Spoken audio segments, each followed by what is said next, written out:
วยสงค่าพี่น้องผู้ชมยินเสียงใต้ตีนนับยำกูจอกูปายามหลีกดังสายลมอีกบาดังขาวลงแรงเปิงไหลมาหบทบหบยากันกว่าแทงวันหนึ่งค่ะย้อนหาตั้งหักเมตตาตั้งนิมใจตั้งโจมเชือมนเปียวตีลูกตีเถาลาพระเป็นเจ้าคำมาแต่อยู่ในหัวเจ้าค่ะกว่าห้างผาห้างมันสิกรรมค่ะมีวันหนึ่งค่ะไต่ก็มาจูขายอก็ถามความถามคนหนึ่งค่ะนะว่าณวันเหมือนไหนประวัติสึ่งจึงวันเมืองไต้กลไต้การมีดังเสียงดังหมดเนี่ยค่ะนะแต่มวยหายตายกว่าดังเสียงแน่จ่องมันได้เป็นไรค่ะเพราะว่ามันเป็นกว่าไรแต่บ่เนี่ยจังสูมีดังวนจากใครจากซึ่งหนังหือในเขาพี่น้องค่ะลองมีผักหู้ไรค่ะนะคุยกับความถามที่พี่น้องเขาขาดถามมันมีไว้อยู่นะสมัยยามที่ของพระเป็นเจ้าในวันมื้อนี้เขาขาดได้สืบด้วย2ยาสว่างชุกค้าน34 35 36 3ค้านดีหลีค่ะนะ2ยาสว่างชุกค้าน34 35 36ที่ในเวลาถึงจื้อจะเจ้าคือมิวอิเซลากะ พระเป็นเจ้าเจ้าประลอแผดของมันเจ้ามาฟังสติปันสติเมืองยุตาคานาวะเพราะว่าสุดังไหลมันไหลกวางหลังแปดขุนหางสร้างทู่เจ้าพระดูของกวนเมืองคณาอันเพราะว่าสุดังไหลมันไหลไหวนามาหาเฮาเพราะไหนจึงซึ่งจึงวันเมืองของสูกวนวันกวนเมืองและกยองปิกหมานของสูตักเป็นซึ่งจึงวันเมืองห้ามกว่าปลอแผดของพระเป็นเจ้าค่ะป้าหนึ่งเยาวป้าหนึ่งฟังสติกุนเจอจัดเจ้าคือมิวอิสเลก็เพื่อสังฆะก็เพื่อนั้นสมัยย้ำลิกมีไว้ว่าพระเป็นเจ้าเลยเลือกเก็บเขามาเขาเป็นโกนของมันเจ้าเลยพระเป็นเจ้าก็เป็นพระเป็นเจ้าของเขาพระเป็นเจ้าเป็นผู้มดจางเขาก็รู้เลยอาศักลิบอยู่ในตางมดจางกำจ้างซ้อมหนังปิ้งหยับตราพระเป็นเจ้าเหมือนเจ้าหนังเจ้ามูลใหญ่คุณอคำดาวิดนะครับพี่น้องกับพระเป็นเจ้าเอาเจ้ามูลใหญ่คุณอคำดาวิดเนี่ยเป็นตีแตกมันนะแตกด้วยว่าตั้งกำตั้งจ้างเขาตั้งอยู่มัดเขาโหใจของเขาจังไรมีอาศักที่อยู่ปุนดาพระเป็นเจ้าแน่อ่อนดังสุดเขาขาดตัวดี2อย่าสว่างชุกคาน34อันนั้นเป็นรองของเจ้ามุนยาคุณอคัมโยซิยาเขาวายเสเจ้ามุนยาคุณอคัมอัมมนและเสียงกามกว่าคณะที่เป็นลูกของคุณอคัมมานาเสเมือกเรื่องจะคุยกับว่าเมื่อไรหบทบตั้งทุกข้าค่ะมันเหมือนเรื่องหูป่างตาแรงมากว่าพระยาเวพระของปู่หมอนเฮาอับรามอิซักเนี่ยเป็นพระแจดพระหมานหุนนางสร้างทุเจ้าพระทุที่เฮาเฮ็ดมานั่นน่ะมันนำจาเนี่ยคุกสะไรไม่จะวรแบบพระเป็นเจ้าปดวางขวางหลอดปันมาเปะเพียวแบบเข่งปุกจอของหุนนางสร้างทุพระปานล่าอีกบาดังหุนนางสร้างทุที่มันเอาใส่สว่างไว้ในก้องปิกหมานพระเป็นเจ้าคันนะเสาอันเมียดจะเนี่ยเผาแบบย่าลู่ย่าแล้วแบบเซ็งๆกุ้ยก็เขาจ้างแลกไล่หูเจอของคนเมืองยูตาเฮาขึ้นไหวนามมหาพระเป็นเจ้าเสียงๆกันนะวายเสียเขาตายกว่าลูกเขาอำมุนกันนะขึ้นมาอุบเปิงเมือกเลืองอยู่เสกูยำพระเป็นเจ้าเหมือนเจ้าหนังปอเขามันน่ะเสที่ลำลองอาเยยาก็เขาไม่ได้คุกจะไล่ไม้จากวัดเปียดเหมือนเจ้าหนังคุณออกคำมันน่ะเสค่ะวายเสนั่นค่ะอำมุนไล่คำดังอันแหมตายค่ะคนวันคนเมืองก็ไล่ต่างโยซิยาขึ้นมาเป็นเจ้ามุนใหญ่คุณออกคำน่าขิงในโยซิยาด้วยกับมีอาศัก8 ปีก้วยค่ะพี่น้องค่ะเขาเลยอุปเปิงณเวียงเยรูซาเล็มตั้งเซง31 ปีครับลูกอ่อนอาศัก8 ปีแน่ครับว่ามันดึนหลุมมีก็ดีอุปเปิงซึ่งจึงวันเมืองต่างเขานั่นก็เป็นปล้อเหตุของเถาลาพระเป็นเจ้าอุปเปิงซึ่งจึงวันเมืองต่างเขากันนะเพราะย่อสั่งสอนปิ้งหยับตะลาพระเป็นเจ้าปันเขาณสมัยจำลิพระเป็นเจ้าเลยเตรียมหมายรองของคุณหัวคำโยซิยาค่ะนะว่าเมื่อเขาอาศักเลย16 ปีครับเขาสอกหาพระเป็นเจ้า มันบอกว่าเขาเฮ็ดวัดกู้กว่าพระเป็นเจ้าหากเลยอยู่เสียกูยำเลยสิโยต่อพระเป็นเจ้าเขากำจ้างลองตั้งตีหมันแมนจีใจเหมือนเจ้านางปู่หมอนมันเจ้ามุนอยากคุณอคำดาวิดในเขาวายเสียนั่นค่ะมื่อเจ้ามุนอยากคุณอคำโยซิยาอาศัก20 ปีค่ะนะตีไหนค่ะมันเลยสุกปอดสึงจึงวานเมืองยูดาห์เมืองอิสราเอลค่ะนะที่มันอุปึงพองงามอยู่เนี่ยเอามาจะเป็นเขียงผูกจอพระปาล่าหูนางสร้างทูปพระปาล่าอีกบาดังเสาอันเมียดเจ้าไหนค่ะนะอำว่านาเวียงเยรูซาเล็มฮะจอมวานนอกหน้าป่างเจ้ามุนอยากคุณอคำโยซิยากว่าย่าลู่ย่าแล้วเกินบังแปดเซงค่ะนะเกินบังแปดก้อยหมุก้าค่ะพี่น้องค่ะเอาลูกของปล้อเฮกพระป่าล่าค่ะนะเผาเนื้อเข่งปลูกจอบพระป่าล่าย่อก็ย่าลู่ย่าแล้วแปดอ่ะพี่น้องค่ะในเป็นตั้งหัดหันแต่ว่าค่ะนะก็บอกว่าเดจ้าก็เลขตัวบ่ถึงอัศก16 ปีเนี่ยอ่ะเขาเลยหันก้นนั้นถึงจึงวันเมืองของดูเจ้าเก่าเฮ็ดวัดกู้กว่าพระป่าล่าหูนางสร้างทูเจ้าพระตู้ดังหลายกุ้ยกันนักขิงเนี่ยเพราะว่าเขาเฮ็ดเขาเป็นคุณหอค้ำก็ใจเอาค่ะนะกุ้ยกะจ่องเตมีก้นดีอยู่ภายเขาพี่น้องค่ะเขาวนถึงนั่นร้องเนี่ยเขาฮู้ว่าอีสังที่มันหมันแม่นจอมหนังปิ้งยับตะลาพระเป็นเจ้าเขาได้เฮ็ดจอมหนังปิ้งยับตะลาพระเป็นเจ้านี่มีตั้งหัดหันเหนียวก็เขาปาโกนมิวอิเซลาคนเมืองยูตาห์ค่ะนะย่าเพียวแปดเกินปังแปดเข่งปุกเจาะขุนหางสร้างทู่เจ้าพระตู้ดังหลายแชมแปดเสียงย่าลู่ย่าแล้วแปดเสียงเอาณสุดาสักตานเฮาค่ะณวันเหมือนไดค่ะอีสังเป็นหุ่นหางสร้างทู่ณสุดาสักตานของเฮาก็อัปเต็มเฮ็ดวัดโกก่อยหุ่นหางสร้างทู่มาได้เป็นคุณพี่คุณสร้างเจ้าพระต่างปะโก้ยการณวันเหมือนไดอะอีสังก็ย่อเพราะว่ามันเป็นที่หนึ่งณสุดาศักดิ์ของเฮาค่ะนะอันนั้นน่ะมันเป็นเจ้าพระของเฮา ว่าลองสังกะที่เฮาปั่นอะขิงข้าวยามมันนำเลอเสตั้งอันเฮาปั่นอะขิงข้าวยามตีพระเป็นเจ้าอันนั้นเป็นหุนหางช้างทู่ของเฮาค่ะก็บัวมันใหญ่หรือพระเป็นเจ้าค่ะนะณวันเหมือนในลองในเฮาขาก็รู้เลยไว้สติเหมือนกันค่ะวายเสโยซิยาไลเปเพลแปดหุนหางช้างทู่อีกบาดังเข่งผูกจอพระต่างสู่ต่างป้าค่ะนะเขาสุกปอดล่างสึงสิงวันเมืองเมียวอิเซลาในค่ะแหละ ในจองปีกหมันพระเป็นเจ้าเนี่ยก็ชุกปอดล่างค่ะนะเมื่อซากสมุนเหี่ยวคุณอคำโยซิยาไล26 ปีค่ะที่นั่นเขากว่าแม่จองปีกหมันของพระเป็นเจ้าก็บัวนกับปานคุณอคำอ่ำมนค่ะนะเขาเถียงเป็นพระเป็นเจ้าค่ะนะก็บ่จังได๋จองปีกหมันพระเป็นเจ้าของเอาซะซะที่นั่นค่ะโยซิยาเก็บเงินว่าเงินส่วนตัวของตูเจ้าเก่ายาวกว่าปานโกนให้เขาจอยเมกจองปีกหมันของพระเป็นเจ้า เป็นจ้องมีหมันลังเดียวกันที่เจ้ามุนอยากคุณเอาคำโซโลมอนไล่เฮ็ดสร้างเอาไว้ข่าวดังหึงเอาคันเนาะก็บ่จั่งนั้นครับที่ไหนคันนะเขาหาโกนกว่ามีครับวันหนึ่งครับเขาเจ้ามือมัดพ้องเมืองของเขากว่าที่จ้องปีกหมันกว่าถามโดยปล้อเหตุคันนะว่าเป็นจึงหือตั้งอันเมจ้องปีกหมันของพระเป็นเจ้ามันเป็นจึงหนังหือเนี่ยที่นั่นครับปล้อเหตุของพระเป็นเจ้าเอาปิ้งหยับตะลาพระเป็นเจ้าเนี่ย ปันหมู่หมัดพ้องเมืองหมู่หมัดพ้องเมืองก็เอามาหาเจ้ามุนเหยี่ยวคุณหกคับไล่อ่านพี่น้องค่ะเมื่อหมู่หมัดพ้องเมืองก็นั่นอ่านนี่เจ้ามุนเหยี่ยวคุณหกค่ำค่ะนะคุณหกค่ำจะเลขคอโขมโยก็สิกซื้อคู่ของมันค่ะนะซื้อคู่คุณหกค่ำมีกาค่ะนะมันจะเหมือนซื้อคู่อยู่ๆเหมือนเฮาคาค่ะเนาะสิกค่ะมันเหมือนจังว่าจะเลขคอโขมน่ะก็บ่สังขะล่ะว่าเนี่ยจังก็บ่ว่ากูนมิวอิศิลาไลกวางเซียนตั้งของพระเป็นเจ้ากว่า มื่อเลยยินนะสมัครแคมป์ที่พระเป็นเจ้าเจ้าว่ากูนกับปานตมุนอยากคนว่าคำโยชิยาคุยแต่จ้าเอาไปอยู่เนื้อเถินแรงลงเนี่ยปู่หมอนนายหมอนเนี่ยมีเจอหนกเจอจื้อเจอแข็งต่อพระเป็นเจ้าวายเสนั่นปู่หมอนนายหมอนของกูนมิวอิเซลานะจูบหนึ่งเย้าจูบหนึ่งสืบหนึ่งเย้าสืบหนึ่งเนี่ยมีโหเจอดีแข็งต่อพระเป็นเจ้า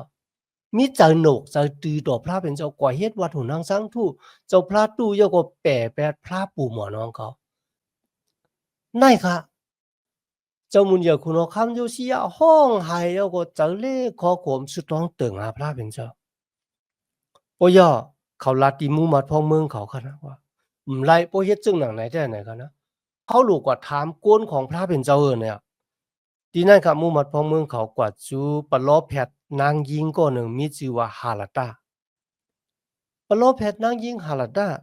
ลาติมูมัดพ่อเมืองดังหลายกันนะตั้งอันพระเป็นเจ้าเตจีอย่างปันตามเมืองยูตาห์เนี่ยมันตักเป็นมาอามานกันเป็นก็บอกว่าเขาเปรตแปดเท้าเขากว่าเผาเครื่องปลูกโจรลูบันหุนหังสร้างทู่เจ้าพระตู้ดังล่ะเขาเฮ็ดลองอันดีหังเอเสร็จต่อหน้าเฮา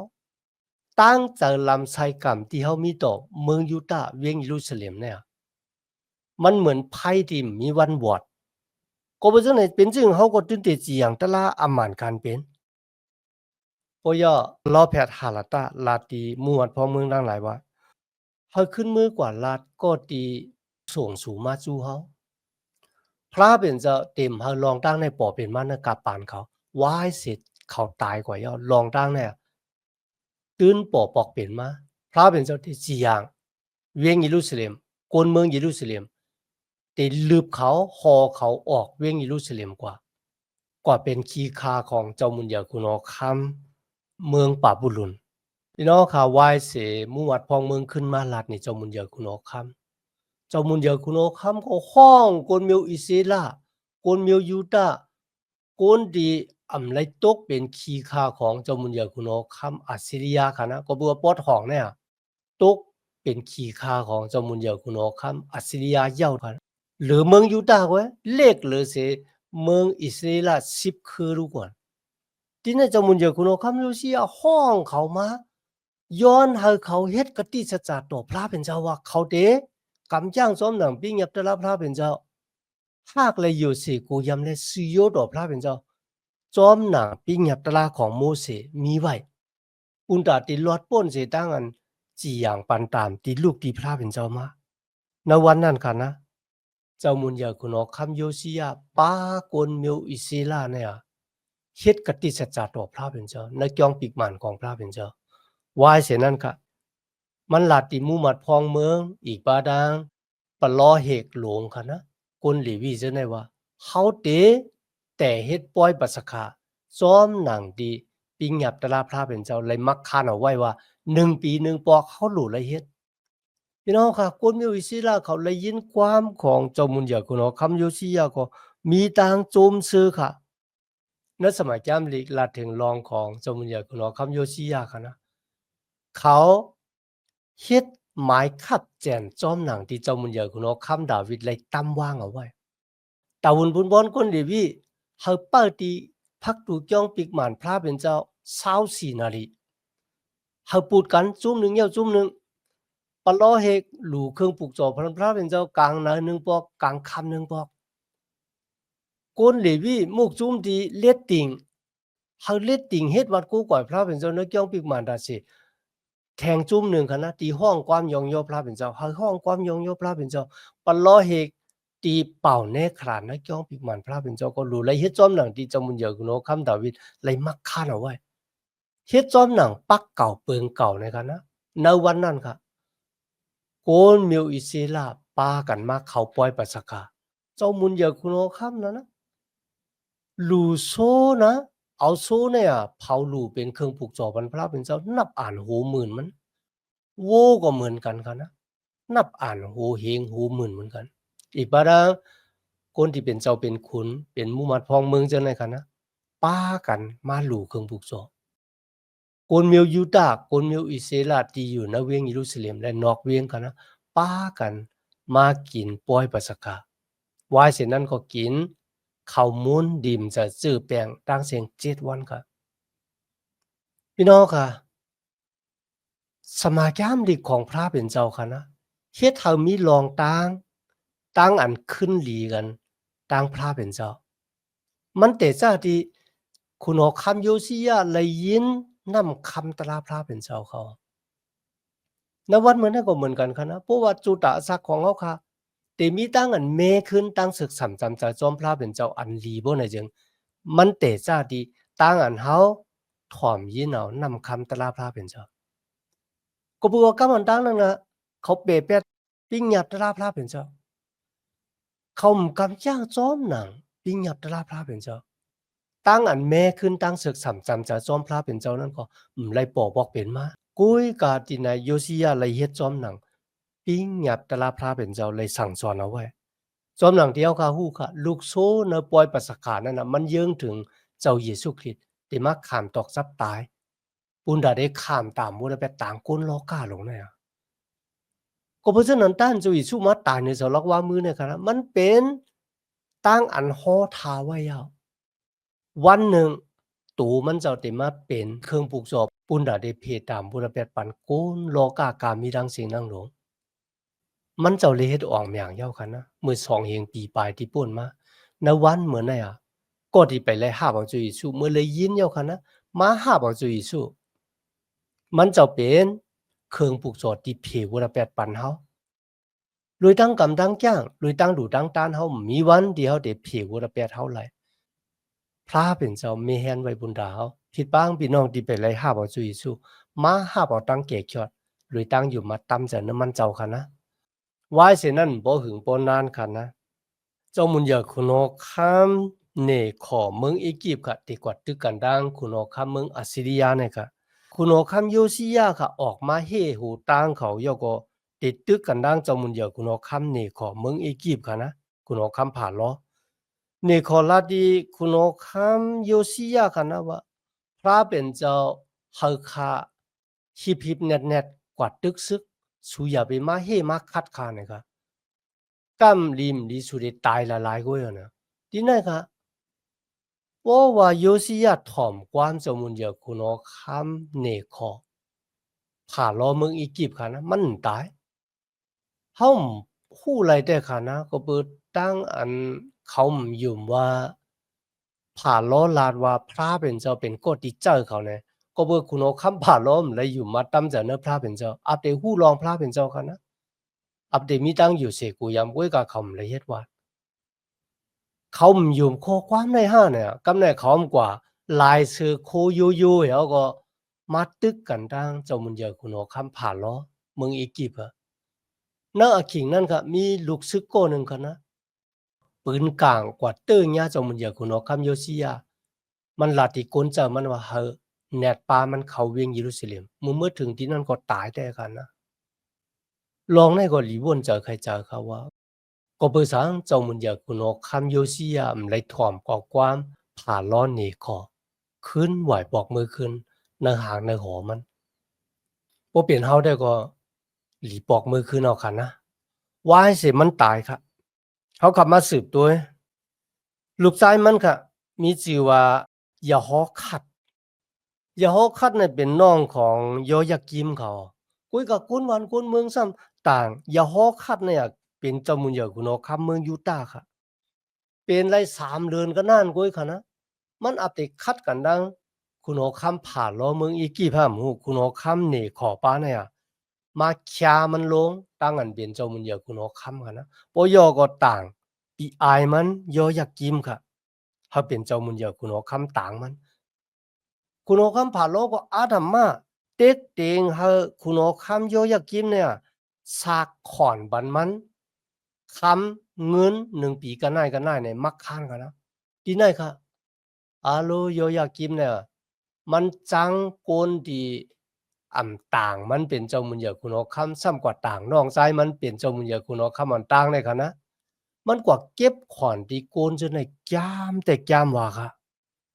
โยอยากกิมเลยอุปเปิงข้าวดัง11 ปีค่ะวายเสียนั่นค่ะมันตึกกันดังเจ้ามุนเหยอคุณเอาคำเมืองป่าบุรุนค่ะเนบูกัดเนซาค่ะคุณเอาคำเนบูกัดเนซาค่ะนะตึกเป้มันค่ะ ตึกเป้ยาก็คุบซิมเอาคำในเกี่ยงปีกหมันของพระเป็นเจ้ายาก็เนื้อหางเนื้อหอของมันยาก็ปลามันมือกว่าดีเวียงป่าปุลุนเขาปอยอค่ะนี่ปุกัดนี่จะต่างเย่คอนี่เฮาเป็นคุณอคำอุปเปิงเมืองยูตาค่ะ3 เดือนไป10 วันกันนั่นเว้ยค่ะนะคุณอคำนี่ปุกัดนี่จะขึ้นมาตึกยาก็ยอบเอาเย่คอนี่เนี่ยกว่าเป็นขี้ค้าในเมืองป่าปุลุนแท้ป ย่อต่างเศรษฐกิจอันนั้นมันจะเป็นลูกชายของคุณหอคำโยชิยะค่ะนะเป็นลุงฮะเป็นสวยปีเมียวน้องนั้นก็เป็นลุงค่ะนะเศรษฐกิจเนี่ยคุณหอคำในปุกันในจะต่างมันให้อุปเปิงในเวียงเยรูซาเล็มข่าวดัง11 ปีค่ะวายเสียนั้นค่ะนะคุณหอคำเศรษฐกิจเนี่ยเลยลุกพื้นเจ้ามุนเยอะคุณหอคำในปุกันในจะที่นั่นค่ะเป็นที่สุดที่เสียงของสึ่งจึงวันเมืองยูตาห์กวนเมืองยูตาห์จองปิกหมานห่างหอโหลำเวงเลยขามตั้งอันเจามุนเยอะคุณโอคัมในปุกัดในจาเนี่ยมาตึกยก็ย่าลู่ย่าแล้วเอาไผ่เผาไปเชิงๆพี่น้องค่ะอาโลก็เปิดสังพระเป็นเจ้าปันอขว้างหาโกนด่างเจ้าคือมาย่าลู่ย่าแล้วสึ่งจึงวันเมืองและโกนเมียวอิสิลาโกนของพระเป็นเจ้าและจ้องปิกหมานของมันเจ้าพี่น้องค่ะก็เปิดสังปนไหนก็เปิดว่าเขาถ่อมเอาความของปัลลอแพทย์ถ่อมเอาความปัลลอแพทย์ก็เหมือนกันดั้งอันถ่อมเอาความของพระเป็นเจ้าก็เปิดปัลลอแพทย์นั่นน่ะทราบเอาข้อความที่พระเป็นเจ้ามาลาดในโกนเมียวอิสิลาพี่น้องค่ะแต่จากคุณโอคำตัวบ่ถึงโกนวันโกนเมืองค่ะนะมีศีลมีธรรมค่ะนะขี่เน็กเต็กเตียงกันแปะแปดเทงแปดปิ้งหยับตะลาพระเป็นเจ้าเฮ็ดวัดหุ่นหางช้างทู่เจ้าพระตู้ให้ไหนกว่าลูเครื่องปลูกโซปันพระต่างป้ายเนี่ยเมื่อเขาเทงแปดคอความของพระเป็นเจ้าค่ะนะพระเป็นเจ้าก็ปันอขว้างหาเจ้ามุนเยอะคุณเอาคำในบุกัดนิสาเนี่ยเข้ามาตึกเดียวก็เผาแบดมาได้เป็นหู้ลำเวงมาได้เป็นเนื้อหางเนื้อหอมมาได้เป็นจ้องปีกหมานของพระเป็นเจ้าปอยก็ตี้เงียบเอากุนวันกุนเมืองเมื่อเป็นขี้คามันในเมืองป่าปุหลุนพุ่นเขาก็เปิดสังก็ในเจงก็เปิดคำถอมเอาข้อความพระเป็นเจ้าอันที่สองก็เขาเฮ็ดพิษปิงหยับตลาพระเป็นเจ้าพระเป็นเจ้ามักคานว่า7 ปี1 ปีหลู่ไลหาลินเมืองเนี่ยหรือเฮอใน6 ปีในค่ะนะเขาขายเฮ็ดให้เฮ็ดนะหวานข้าวปลูกข้าวไรกุ้ยกันในปีที่7นั้นอย่าเฮ็ดค่ะที่ไหนมันจะค่ะนะพี่น้องค่ะข้าวตั้ง4 ปาก90 ปีเนี่ยโกนเมียวอิสลามเลยถ่อมเอาความพระเป็นเจ้าเขาเฮ็ดพิษปิงหยัดตลาพระเป็นเจ้าก็เปิ้นจังไหนพระเป็นเจ้าเราว่า4 ปาก90 ปีเนี่ยชุมปันแผ่นดินเมืองอิสราหรือก็เปิ้นจังนั้นเขาได้เฮาลินเมืองไหลลือไหลเซาข้าวตั้ง70 ปีอะณวันมื้อนั้นคั่นนะลูกหลานตะเปเจ้าคนที่อยู่มัดตำจะในจุยซูเนี่ย7 วัน1 วันค่ะเฮาคาโลไหลลือหั่นนะอย่าไปใกล้นะเปิ้นอย่าไปใกล้หรือพระเป็นเจ้าเขาว่าไหนครับตัวหนังพระเป็นเจ้าณวันที่7มันเจ้ายังกึดไหนเขากอบลองได้ค่ะที่พระเป็นเจ้าเขาจื้อตัดเจ้าคือเนี่ยล่มหายมันเหมือนเจิงว่าติเพียวม่วยแบบไหนก็บ่เจิงเขาค่ะกุยกับมันตกซุมแต่ว่าเขาในข่าวต่าง70 ปีก็เลยเป็นขี้คาอยู่นั่นที่แต่มีหลายลองที่เฮาก็ได้อุบนะครับตั้ง70 ปีเนี่ยมีสังหลายๆกุยกับที่ในเฮาคำไปลาดกันนะ ก็เป็นจ้อนหนังดีความปลอแพทย์ยีละมีเลยห่อเท้าไว้ว่าบ่สุ่มคุกจะไลไม่จะอุดแพทย์สูดังหลายติเลยกว่าเป็นขี้คาเจ้ามุนเยคุณเอาคำบาปุรุน70 ปีเนี่ยในค่ะข้อความของพระเป็นเจ้าเนี่ยมีอสักลิบอยู่ปันอสักมีอาณามุนพุงตันโคเหยี่ยวแม้สูงสุดต่อจูเขาก็บ่จังได๋ยุ่มยำต้ำจะในข้อความพระเป็นเจ้าไลค่ะวายเสนั้นค่ะเจ้ามุนเยคุณเอาคำป้าหนึ่งมีชื่อว่าไซลัสค่ะนะ เลยเข้ามาอุปเปิงในเมืองป่าบุรุนครับก็เปว่าไซรัสเนี่ยเป็นคุณอคัมเมดิบาชยาค่ะนะตึกเป้เมืองป่าบุรุนเขาก็ขึ้นมาอุปเปิงเมื่อเขาอุปเปิงค่ะนะในวันหนึ่งค่ะเขาห้องกวนมิวอิศิลาเลยอีกวันนั้นกวนถึงจึงมันเมืองนั้นมาว่าพระเป็นเจ้าผู้ใหญ่แม้เลยสูงสุดเนี่ยปันเฮาคาอุปเปิงสึงจึงวันเมืองนักกำพาโลกาลงเนี่ยเลยมันเจ้ามีอมิ่งที่เขาว่า เฮาโกนของเฮาโกนมิวอิสราเนี่ยขึ้นไหวปอกมากขึ้นมาตีเวงเยรูซาเล็มมาเฮ็ดสร้างจองปีกหมานปันเฮาย้อนหาพระเป็นเจ้ามีอยู่เลยจอมสูเลย ให้สู้ขึ้นไหวปอกมือขึ้นตาเนี่ย